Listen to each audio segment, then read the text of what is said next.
Və bizim yarımçıq rubrikamız var, yarımçıq cümlələr var. Mən sizdən rica eləyəcəm ki, siz o cümlələri tamamlayasınız. Hüseyli xan, bəlkə sizdən başlayaq. Başlayaq. Uğurlu günümüz. Canlı yayımda Aha. ən çox qorxduğum o vaxt olur ki, Canlı yayında ən çox qorxduğum o vaxt olur ki, işıqlar sönür işıqlar sönür. Olub belə bir hal? və olub. Olub.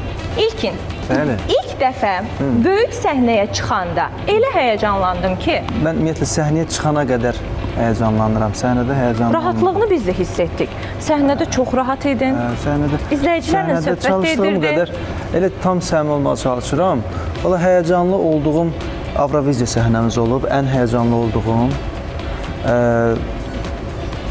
Onda da inerlər vardı qulağımızda. Onu unutmuşdum taxmağı. Səhnəyə çıxa-çıxda o qədər həyəcanlı oldum ki, o iynə yeri artıq əslində birini taxıram həmişə oxuyanda. Bəli. Nursində ikisini də unutmuşdum. Fəxriyə indi sualım olacaq.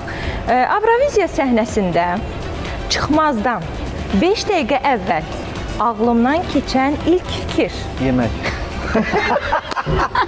Yemək. Sən bir də söz deyim Cəmilə. De. Təsəvvürlə biz bir aya yaxın olduq da orada.